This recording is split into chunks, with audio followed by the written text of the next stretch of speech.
여러분 안녕하십니까? 미국에서 보는 한국 강혜신입니다. 오늘의 미국 위켄드 에디션에 어떤 분이 댓글을 써주셨는데 주말만이라도 좀 밝은 뉴스가 없을까요? 이렇게 말씀을 하셨습니다. 그런데 지난 한 2년 동안은 미국도 그렇고 한국이나 세계가 어느 때보다도 좀 비상사태라고 할까요? 그런 분위기가 이어집니다.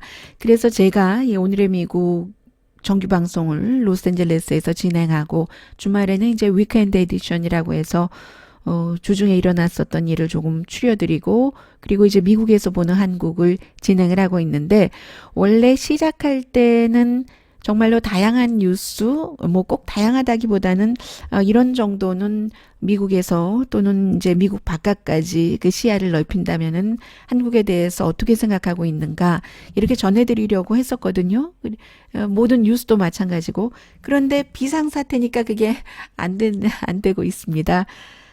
이번 주 미국에서 보는 한국도 역시 북한 이슈에 집중을 할 수밖에 없는데 글쎄요 올해 말경이 되면은 북한 문제가 이번에 4월 11일에 문재인 대통령이 백악관에 와서 이 트럼프 대통령을 만나고 그 이후에 북한과 어떤 일이 일어날지에 따라서 일이 잘 될지 잘 되지 않을지 어느 정도는 결론이 내려지고 그 다음부터는 이제 조금씩 좀 그 다채로운 보통 사람들이 살아가는데 이런 일들이 있지 이런저런 생각들을 나눌 수 있지 않을까 그러고 싶다는 바람입니다. 자, 오늘 먼저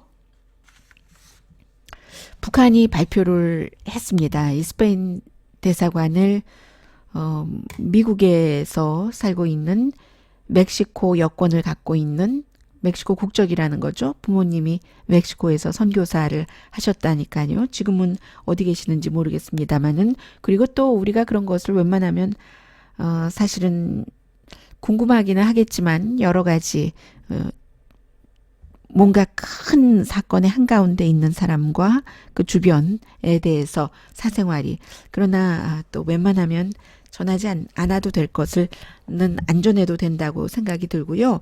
지금 그 미국에 그 살고 있는 에드리안 그 홍창 이 사람과 연관돼서 여러 가지 얘기들이 나오고 있고 무엇보다도 북한이 조선중앙통신에서 아주 짧습니다. 제가 읽어드리겠습니다. 제목은 이제 이런 것들을 발표를 하고 그 이후에 어떻게 되는가 미국에서는 전혀 우리 뭐 행정부라던가 정보국과는 상관이 없다고 하지만 스페인에서는 여전히 한국도 마찬가지고요. 부분적으로 이게 도저히 누구의 도움이라던가 프로페셔널한 뒷받침이 없으면 있을 수가 없는 일이라고 하고 이런 것들이 지금 어떻게 가고 있는가. 그리고 지금 트럼프 대통령도 더 이상은 북한을 경제 제재를 할 필요를 느끼지 않는다라고 얘기를 했지만 트럼프 대통령의 말은 너무나 많이 왔다 갔다 하기 때문에 믿을 수가 없습니다.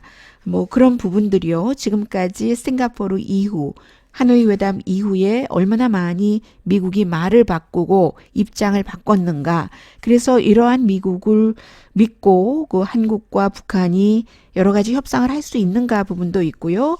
그리고 한국에 지금 처음이네요. 문재인 대통령 들어와서 장관 지명자를 철회했고 한 명의 지명자는 자진 사퇴했고 대한항공과 관련된 문제 이런 내용들을 좀 전해드리겠습니다. 다시 처음으로 돌아가서 북한의 조선중앙통신이 평양 3월 31일 하고는 제목부터 쭉 읽어드리겠습니다.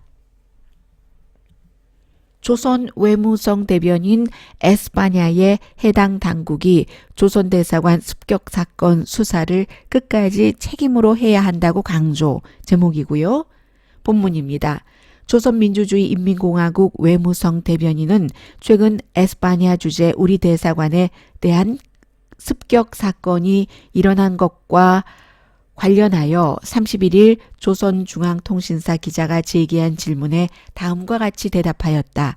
지난 2월 22일 무장괴한들이 에스파냐 주재 조선 대사관을 습격하고 대사관 성원들을 결박, 구타, 고문하고 통신 기재들을 강탈해가는 엄중한 테러 행위가 발생하였다. 외교 대표부에 대한 불법 침입과 점거, 강탈 행위는 국가 주권에 대한 엄중한 침해이고 난폭한 국제법 유린이며 이러한 행위는 국제적으로 절대로 허용되지 말아야 한다. 이번 테러 사건에 테러가 아니라 테로라고 합니다. 북한에서는 미 연방수사국과 FBI여 반공화국 단체 나부랭이들이 관련되어 있다는 등 각종 설이 나돌고 있는데 대하여 우리는 주시하고 있다. 우리는 사건 발생지인 에스파냐의 해당 당국이 사건 수사를 끝까지 책임적으로 진행하여 테러 분자들과 그 배후 조종자들을 국제법에 부합하게 공정하게 처리하기 바라며 그 결과를 인내성 있게 기다릴 것이다. 이게 이제 전문입니다. 그래서 이제 특히 스페인을 에스파냐라고 여전히 부르고 있고요. 이 스페인에서 발행되는 이 사건에 가장 많은 보도를 한, 그런데 그 보도 양으로 보면은요, 미국 언론이 훨씬 많이 했습니다. 어떤 경우는 일치하는 부분도 있고 서로 전혀 다른 부분도 있는데 엘파이즈와 엘 컨피덴셜. 엘파이즈는 영문판을 발행을 하기 때문에 저는 엘파이즈의 기사는 영문판으로 전부 읽고 있고요. 이 사건에 관해서. 그래서 여전히 엘파이즈는 CIA와 이 사건이 링크가 연결이 좀 됐다 이런 정도로 보도를 하고 있는 거죠. 그리고 너무나 잘 계획된 급습이었기 때문에 어떠한 그 하부 조직이 없으면 일어날 수 없고 또 그 재정도 뒷받침이 되지 않으면 이렇게 이제 10명씩이나 돼서 나중에 그 퇴로도 갑자기 이제 탈출을 하게 됐는데 그런 나중에는 4조로 나뉘었지만 도저히 개인이 하기 힘든 것이다. 이게 스페인의 엘파이즈뿐만이 아니라 엘파이즈의 어떤 그 전문 기자들이 예를 들면 오디오를 통해서도 이런 내용을 전하고 있거든요. 그래서 개인이 도저히 하기 힘든 것이다. 그런 것을 얘기를 하고 있고요. 그리고 이제 크게 3가지죠. 훔친 물건이 북한에 관한 그 자료를 훔쳤다는 것이고, 그리고 특히 글쎄요, 미국식으로 얘기하면 경제 영사 정도 된다고 할까요? 이름은 밝히지 않겠습니다.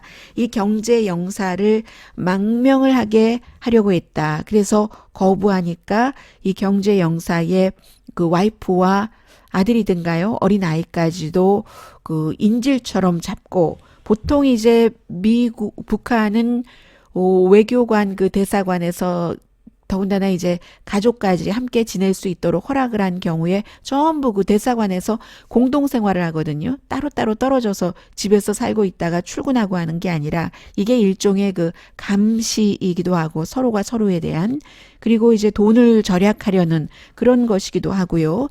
해서 이번에 그 2번째가 이 한 사람을 망명하게 하려고 했고, 그리고 이제 그 사람에게 여러 가지를 당연히 물어봤겠죠.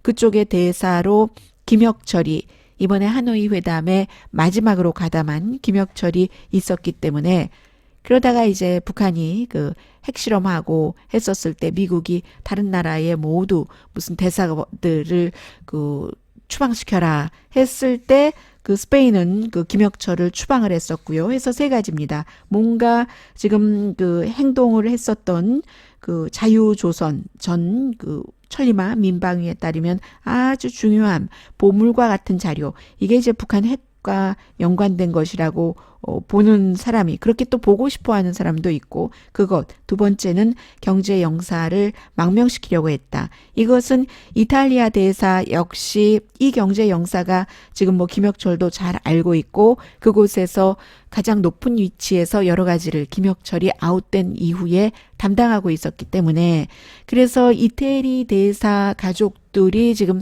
행방불명돼서 아마 어딘가 망명 신청을 하고 있을 것이다. 그런 것과 마찬가지로 역시 이 사람도 망명하게 시도를 하려고 했다는 것, 그리고 3번째는 김혁철에 대해서 많이 물어봤다는 이런 것이잖아요. 그리고 엘파이스는 작은 카메라로 이들이 10명이 에드리안 그 홍창을 포함해서 들어간 그 사람들이 촬영을 했다는 겁니다. 그 모든 일들을 촬영을 했다는 것은 누군가에게 보여주기 위한 것이고 그 누군가는 이러한 일들을 하라고 지시를 한 사람, 지시를 한 주체, 누군가의 명령을 받고 했다는 겁니다. 이것은 이제 스페인 경찰이 그렇게 보고 있다는 거예요. 이 엘파이스가 보도를 할 때 스페인 경찰이나 이제 그 판사 그쪽에서 나온 자료를 바탕으로 보도를 하는 것이기 때문에 누군가가 오더를 했고 재정 지원을 했다. 그래서 이들이 뭐 그 미국인이 몇 명이 있고 한국인도 4명이 있고 뭐 한국인 가운데서도 한국 국적을 가지고 미국에서 살 수도 있고 하니까요. 영주권자로서.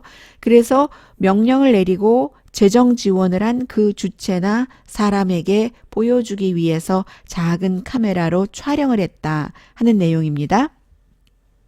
그래서 이제 이 그 촬영 그 비디오 이런 것에 따르면 최근에 워싱턴 포스트의 그 보도와는 약간 그 다른 점도 있다고 얘기를 하고요.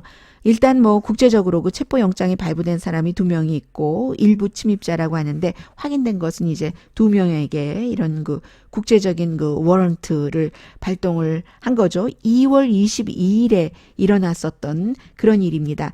4시 34분에 일어나서요. 저는 아직도 여기서 좀 궁금한 점이 한 가지가 있긴 하는데요. 나중에 말씀을 드리고요. 4시 34분에 들어가서 벨을 누르고 그 대사관에요. 왜냐하면 우리 그 경제 영사를 만나러 왔다. 2주일 전 이미 만났다는 거예요. 만났기 때문에 어떤 형태로 만났냐면 유나이티드 아랍 에미레이트와 또 캐나다에서 마치 그 북한에 투자를 할 것처럼 그래서 그들을 대리해서 일을 한다 하는 식으로 경제 영사를 뭐 어디 외부에서 그 만났을 수 있겠죠. 에드리안 홍창이 만났고 그래서 다시 이번에 만나러 왔다 했는데 북한 그 대사관 측에서는 지금 에드리안 그 홍창이 35살로 알려졌어요. 대학교 다닐 때, 예일 대학교 다닐 때 링크라는 북한 사람들을 이제 북한 사람들에게 자유를 하면서 탈북자를 그동안 많이 도와왔고 본인은 이 링크를 설립하고 나서 나중에 빠졌어요. 그리고는 이제 천리마 민방위와 이름을 바꾼 그 자유조선을 이끌고 있는 그 에드리안 홍창이 벨을 누르고 그때 북한 대사관에서 문을 열어주면서 에드리안 홍 한 사람만 들어간 게 아니라 어떤 형태로든 이 9명이 나머지 사람들이 같이 들어갈 수 있다는 거죠.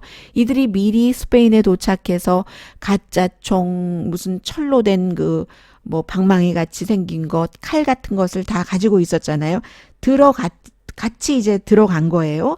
같이 들어갔고 또 실제로 이들이 그 이탈리안 운전면허증도 가짜 이름으로 갖고 있었고 뭐 이런 그래서 이탈리안 운전면허증을 누군가가 가짜 이름으로 갖고 있었기 때문에 이태리 주재 북한 대사가 1월 달에 행방불명된 것도 이들의 공작인가 이렇게 지금 보고 있는 것이고요.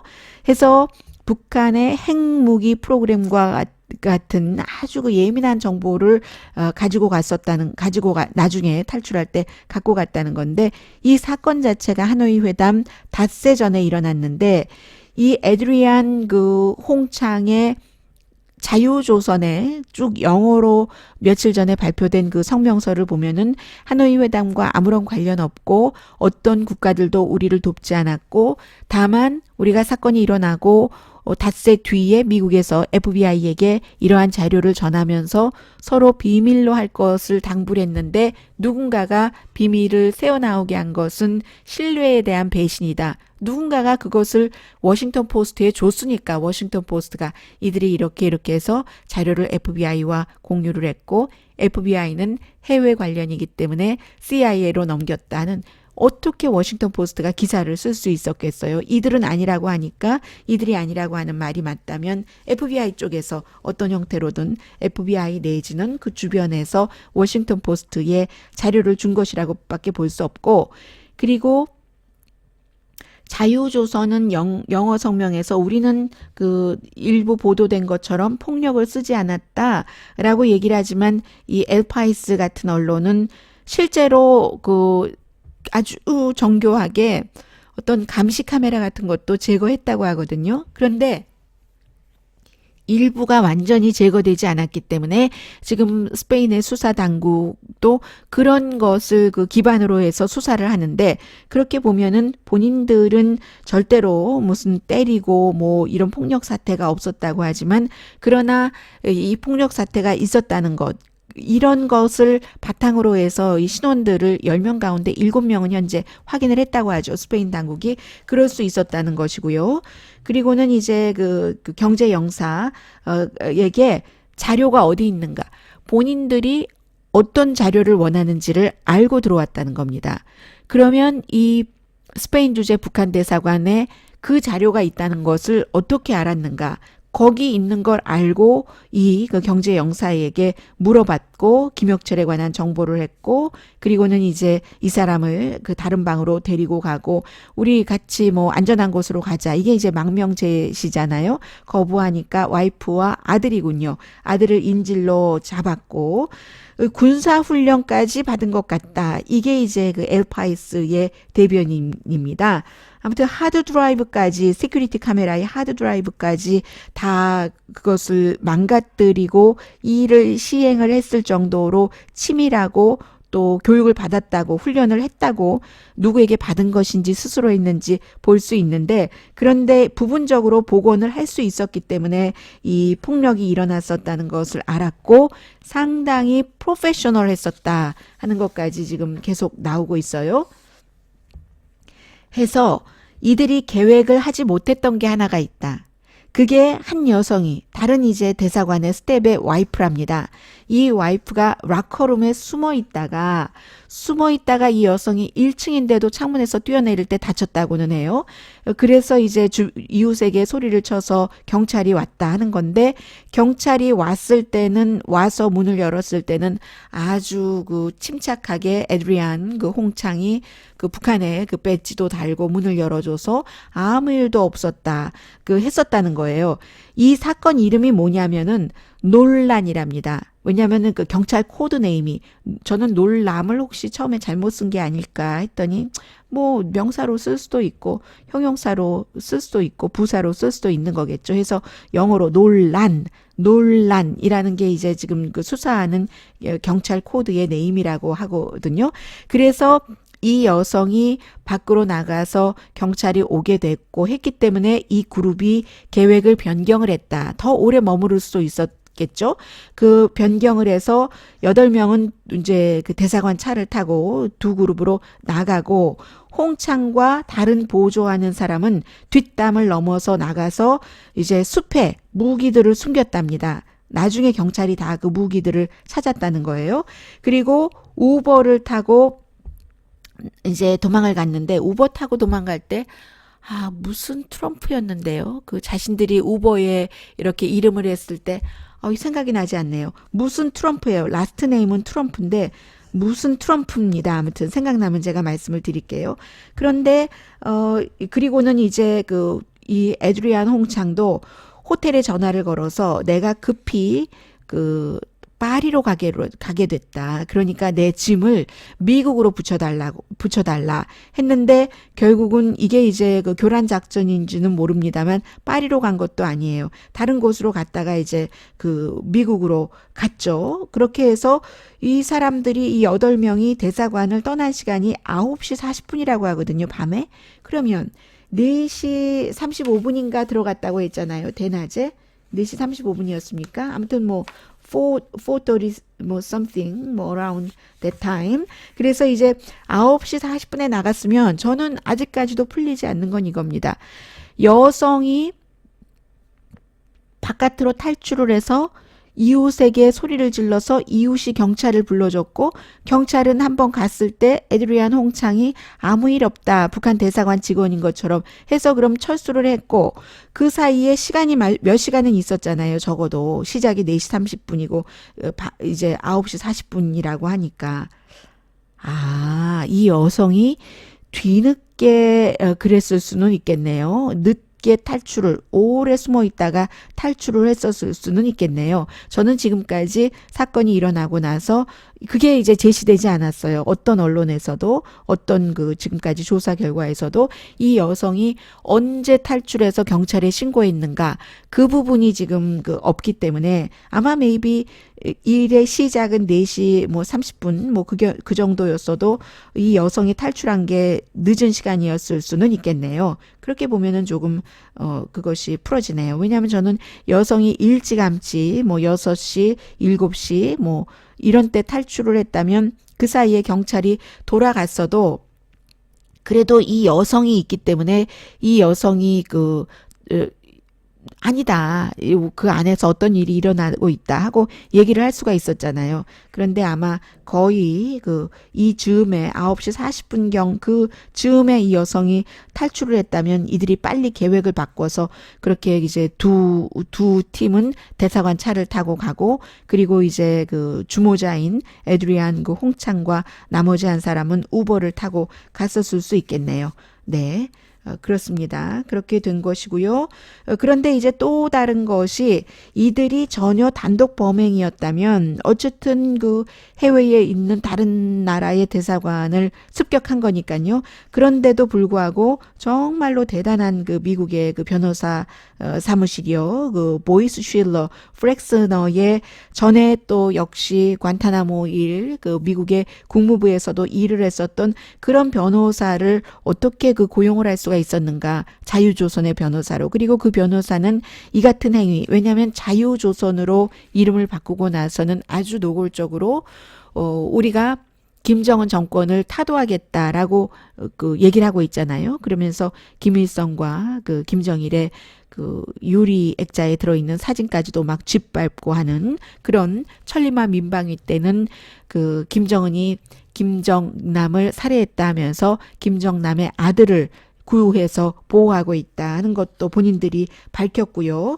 그리고 이제 이 주모자인 에드리안 그 홍창 씨가 페가수스, 뭐 스트래티지스라든가 조선 인스티튜트라든가 이런 여러 개의 단체를 그 운영을 하고 있었고 그리고 중국에서 탈북자를 돕다가 체포됐다가 2주일 만에 풀려나서 미국으로 오기도 했고 한국에 가서도 모의 장례식 같은 것을 하면서 한국 사람들에게 여러 가지 독도, 위안부 많은 부분에서 그렇게 에너지를 쏟으면서 장갑차 소녀 숨진 것 그러면서 어떻게 같은 민족이 숨지는 것은 그렇게 눈뜨고 보고 있는가 그런 것들이 나중에 통일이 될 때 북한 사람들에게 무엇이라고 얘기할 수 있는가 이런 활동도 어렸을 때 대학 다닐 때부터 했고요.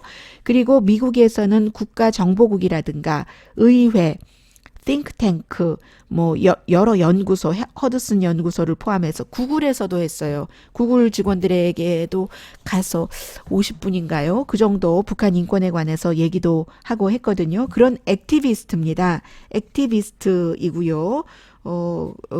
그래서 이제 이 사람의 얼굴도 많이 알려져 있고, 처음에는 그 콧수염 같은 것이 없었는데, 나중에는 그 콧수염도, 얼마 전부터는 그 콧수염도 기르기도 했고요. 여러 가지 여러분들께서 유튜브에 찍어만 보시더라도, 시스펜에서, 미국의 이제 의회를 중계하는 시스펜에서도 여러 개, 그 에드리안 홍리가 뭐, 어린 시절은 멕시코에서 보냈겠지만 적어도 대학교 들어가기 전에 미국으로 와서 예일대학교를 다닌 사람이니까요.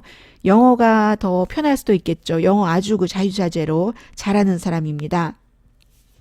자, 이런 일들. 그래서 아직도 미국에서는 기본적으로는 이제 미국의 CIA나 정부 당국에서 우리는 아무런 상관이 없다라고 얘기를 하고 있지만, 그러나,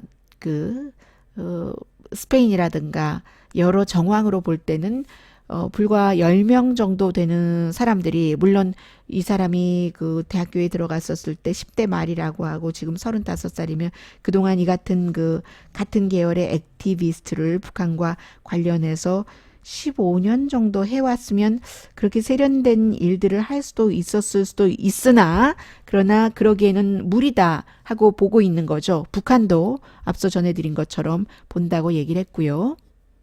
네. 그 사이에 이름이 기억났습니다. 우버를 타고 갈 때 오스왈도 트럼프라고 했어요. 그 오스왈도가 이제 스페인에서 좀 흔한 이름이니까 그렇게 썼지 않았나 짐작이 되고요. 그리고 이제 이것과 관련해서는 북한 문제와 관련해서는 로이터 통신이 어제 그제였네요. 오늘의 미국이 끝나고 나서 영어와 한국어 두 가지의 메모였는데 그 가운데서 영어 메모를 입수를 했다. 왜 하노이 회담이 깨지게 되고 점심이 취소가 되고 그 뒤에 그렇게 양측이 갈라져서 각자의 나라로 돌아갔는가 하는 이유가 결국은 이제 뭐 하루 이틀 지났으니까 여러분들 많이 알고 계실 거예요. 종이에 적은 것을 트럼프 대통령이 결국은 김정은 위원장에게 건네줬다는 건데 뭐 핵무기, 폭탄 연료 이런 것은 미국으로 반출을 하고 그리고 뭐 생화학, 핵기관 시설, 능력, 탄도미사일 발사대 관련 시설은 전부 철거하고요. 디스맨틀링 하고요. 그리고도 또 그 검사 국제적인 인스펙션을 받아야지 되고 모든 활동을 중지해야지 되고 과학자들, 테크니션까지 핵 관련 일을 했었던 사람을 다 민간 분야로 돌려야지 된다. 이건 전에도 북한에서 싫어했었던 일이고 굉장히 모욕으로 생각했을 테고요. 이게 결국은 리비아 모델이기도 하고 우크라이나 모델이기도 하고 우크라이나나 리비아나 다 그런 핵시설을 미국으로 가지고 와서 미국에서 해체를 했죠. 그리고는 이제 뭐 두 나라 다 영원히 안전하게 보호를 해주겠다 했는데 리비아의 카다피 그렇게 미국으로 핵 같은 것을 보내고 나서 7년 만에 처참하게 숨졌고 결국은 미국이 앞장선 나토군에 의해서 죽고 우크라이나도 사실은 지금 뭐 미국이 뭐 보호를 하겠다 이렇게 약속을 해줬지만 블라디미르 푸틴의 침공을 받아서 또 내란 있고 내부적으로 그렇게 돼 있잖아요. 이런 것을 받으라고 건네줬으니 이 협상이 될 수가 있겠습니까? 그런데 지금 미국에서 이렇게 되돌아보면은 싱가포르 때는 북한이 회담 안 한다고 하다가 또 북한과 미국이 서로 한 번씩 그렇게 했죠. 그러다가 결국은 미국이 리비아 모델 비슷한 것을 얘기를 했었을 때 CVID를 얘기를 했었을 때 북한이 안 한다고 하니까 리비아 모델은 없다. 이렇게 얘기를 하면서 김정은은 거기에 트럼프 대통령이 얘기를 말하는 겁니다. 거기에 그대로 있을 테고 우리는 정권 교체를 원치도 않고 김정은 위원장은 나라를 계속 이끌을 테고 그리고 굉장히 부자가 될 것이다. 이렇게 얘기를 했었습니다. 그러다가 이번에 하노이 회담에서 그 직전까지도 잘 나갈 것처럼 하다가 그런 쪽지를 내밀었다고 하니까 북한에서 지금 이제 와서 보면은 최선희 부상이 이런 회담을 계속 해야지 되는지 회의감을 갖고 있다. 김정은 위원장이 이런 말을 했잖아요. 그리고 가만 보면은 하노이 회담 이후에도 마이크 폼페오 국무장관도 곧 어떤 미국의 대표를 북한에 보내겠다. 이것을 또 다시 대화를 해보겠다라고 얘기를 했는데 그때가 언제예요? 그때 이후에 2월 말이었었죠. 그리고는 지금까지도 아무도 지금 북한에 보내지 않았고 보낼 수도 없고요. 보내면 북한에서 받겠어요?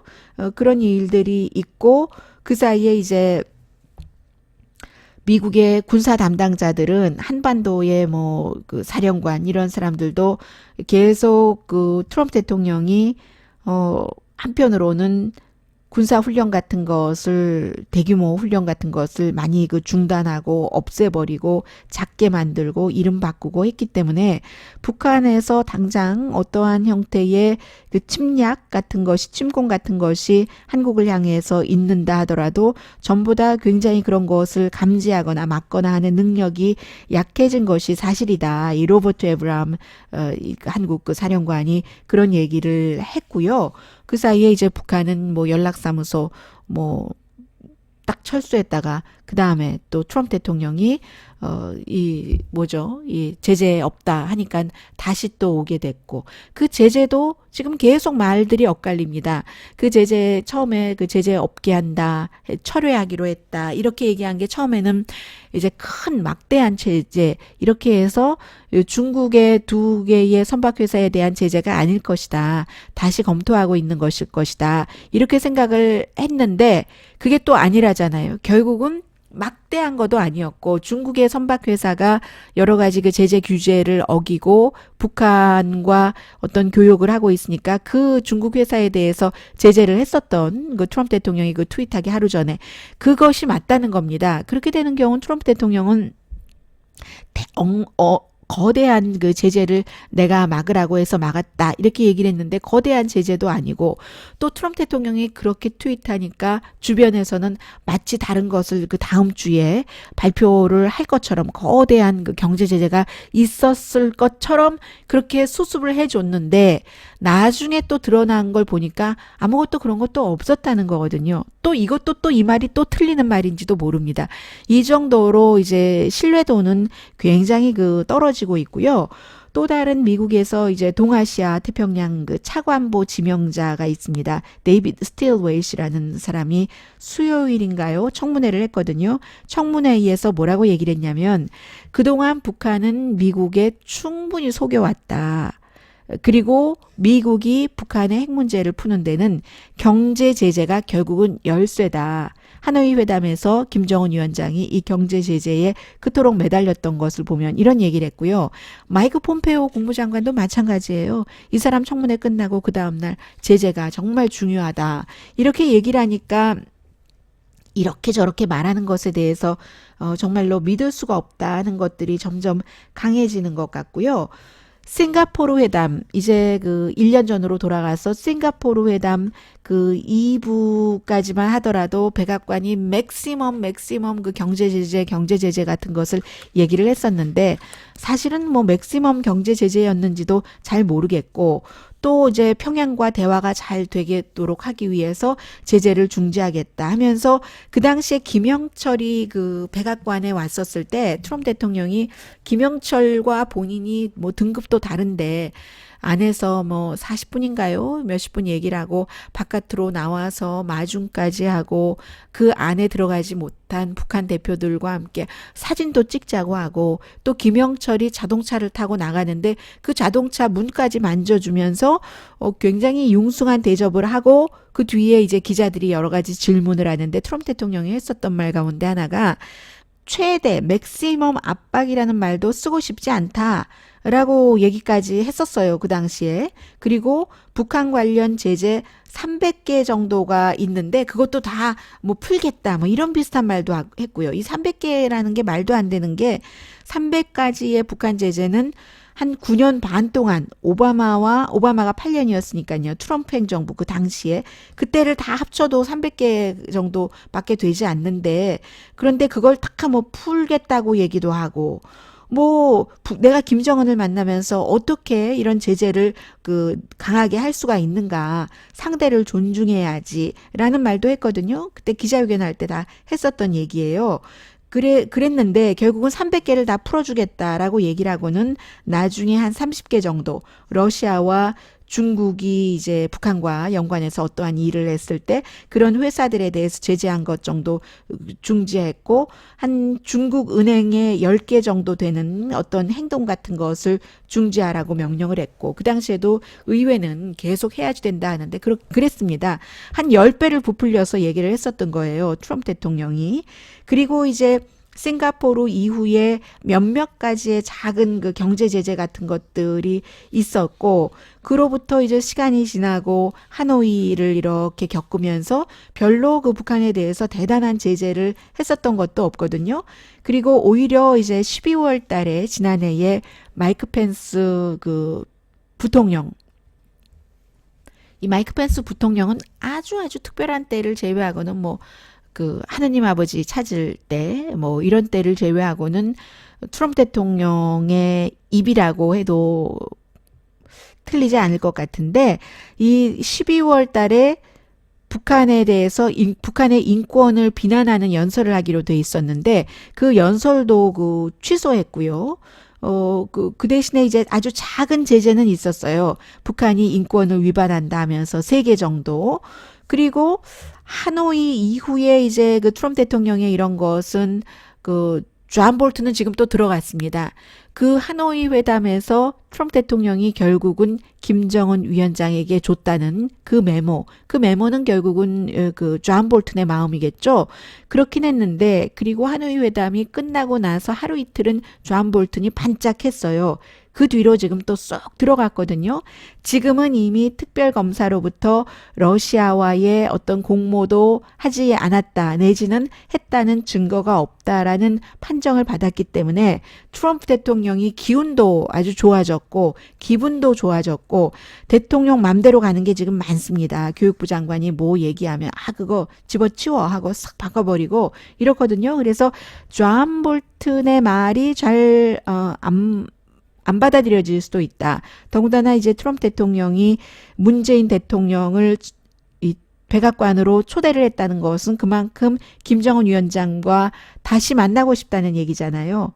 그렇기 때문에 지금 존 볼튼의 영향력이 이 문재인 대통령이 백악관에 와서까지도 연결이 된다? 되지 않는다? 알 수는 없지만 지금으로서는 존 볼튼보다는 트럼프 대통령의 마음이 좀 강한 것 같습니다. 그리고는 이제 이에 대해서는 가장 중요한 게 김정은 위원장이나 트럼프 대통령이나 이렇게 많은 것들을 김정은 위원장도 하노이 회담 이후에 지금 얼마나 지났다고 한국 측에 아무런 설명도 없이 그것이 미국에 보내는 메시지였다고 보더라도 그렇지 아무런 설명이나 의논 없이 연락사무소에서 철거를 했다가 또 트럼프 대통령이 경질 제재 안 하겠어 하니까 또 그 다음에 금방 하루인가 이틀인가 사흘 만에 나타났잖아요. 그렇게 알 수 없는 행동을 하고 트럼프 대통령도 마찬가지로 말과 행동이 너무 다르고 그리고 기본적으로 어떠한 확고한 지식은 없는 것 같고 한국이나 미국이나 세계의 평화라던가 그런 미국의 역할 같은 것에 대한 기본적인 철학도 없는 것이 분명해 보이고 하기 때문에 이 같은 트럼프 대통령과 그 같은 김정은 위원장이 다시 만난다 하더라도 그런 것이 어떤 결론을 내릴지는 아무도 쉽게 짐작을 할 수 없다고 전문가들은 보고 있습니다. 그리고는 미국에서 보는 한국이 이거 참 어쩌나요? 이번에는 뭐 성명 같은 거 나오지 않겠죠? 블룸버그의 다시 또 이유경 기자입니다. 한국에서 과학기술정보통신부 장관, 왜 이렇게 이름이 긴지 모르겠어요. 과학기술정보통신부 장관 지명자 조동호 이제 철회했죠. 청와대에서 지명 철회를 했고 그 내용을 블룸버그 뉴스에 이유경 기자가 또 보도를 했습니다. 해서 이제 2가지를 지적을 했는데 간단하게 보도를 했어요. 하나는 아들이 대학생인데 아주 고급차를 사줬다. 2번째는 오믹스라는 그룹, 인도에 있다던가요. 그런데 미국의 연방무역위원회에서 이 연구진들을 기만한다 하는 아카데미 포럼인데 그냥 전혀 아카데믹하지 않은 그런 아주 부실한 사기성이 있는 그런 학회라는 거죠. 그런 곳에도 갔다 해서 결국은 이제 이 2번째의 이슈로 해서 지명을 철회한다 하는 것이고 굉장히 형식적인 영리를 목적으로 하는 그런 아마 그룹인가 봅니다. 이 그룹 이외에도 다른 곳에도 갔겠죠. 하고 국토교통부의 또 지명자는 최정호 지명자는 부동산 투자 때문에 자진 사퇴한 거고요. 해명하려고 했지만 이번에 이제 김의겸 청와대 대변인이 저널리스트에서 대변인이 됐는데 부동산 투자 아내가 했고 나는 모른다 하면서 사임했잖아요. 청와대 대변인 자리를 재개발 상가에 투자한 것. 그런 문제도 있기 때문에 결국은 이게 이 벽도 넘지 못했고 사임을 했다 해서 하루에 2명 지금 7명이잖아요. 장관 지명자가 철회되거나 그 사임한 일이 있었다 하는 내용 정도 블룸버그 뉴스가 미국에 알려주고 있습니다. 글쎄요, 오늘이 미국이 일요일이기 때문에 아직 아침이니까 오후가 되면은 어떤 매체에서 또 다룰지는 모르겠습니다만은 블룸버그에서 먼저 다뤘고요. 그리고 이번 주에 그 미국에서도 대한항공의 이제 그 조양호 회장이 이사에 연임되지 못한 것을 전했거든요. 그러면서 이제 포커스 자체가 그 땅콩 문제는 여전히 이어지고 있고 사람들이 너무나 그런 일들이 없기 때문에 미국에서는 그 사건이 일어났었을 때 아주 확실하게 머릿속에 박힌 거예요.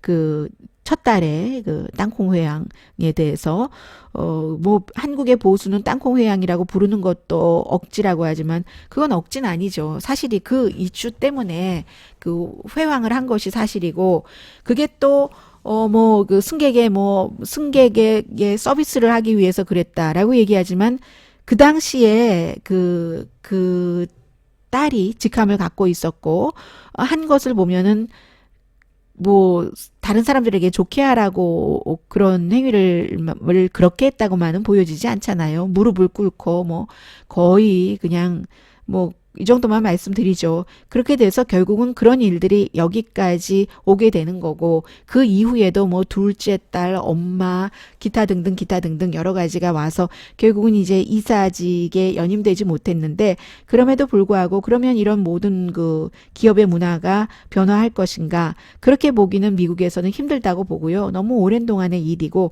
그리고 영향력 자체는 아들이 그 이사에 있기 때문에 아버지를 그 대변을 할 수가 있다. 그럼에도 불구하고 조심은 하겠지만 근본적인 변화가 하루아침에 일어나겠는가. 한국의 재벌 기업들이 몇 대를 가잖아요. 이렇게. 그렇기 때문에. 해서 큰 이런 기업에서 가족 멤버가 이사에서 이렇게 박탈되는 이런 일도 처음이고요. 그런 것을 보도를 하는데 그리고 이 점은 제가 좀 확실하게 하는 게 좋겠습니다. 제가 보고 있는 많은 그 매체에서도 날짜가 언제인지는 얘기하지 않는데 대한항공에서 25일인가요? 그때부터 땅콩을 이제 안 주겠다고 했잖아요. 그러니까 그 땅콩 사건 때문에 그러는가 사람들이 많이 그랬는데 그것 아니고요. 실제로 맞습니다. 좀 한국에 전해진 것보다는 조금 더 전해드리자면 두 명의 보이가 애틀란타에서 아버지를 만나려고 필리핀의 마닐라로 가려고 하는데 그런데 이제 서울을 경유해서 서울에서 대한항공을 타고 마닐라를 가야지 되는 거예요. 애틀란타에서 서울까지 갈 때는 델타를 탔거든요. 델타하고 대한항공이 이제 서로 그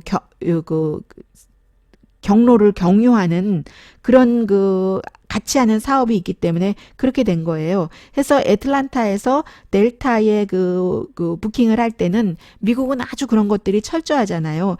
우리가 땅콩 엘러지가 있으니까 그 좀 여러 가지를 해달라 해서 그런데 문제가 없었어요. 왜냐하면 델타가 땅콩을 안 줍니다. 사람들에게. 그래서 14시간 서울에 갔는데 서울에서 대한항공을 탈 때도 코리안 에어라인을 탈 때도 그 게이트에서는 아무 문제가 없었대요. 게이트에서 1, 2, 3를 얘기를 했답니다. 첫 번째, 우리가 조금 일찍 들어가야지 된다. 왜냐하면 땅콩 엘러지 때문에 그 트레이라든가 트레이 테이블 그 주변을 다 깨끗이 닦아야지 되니까.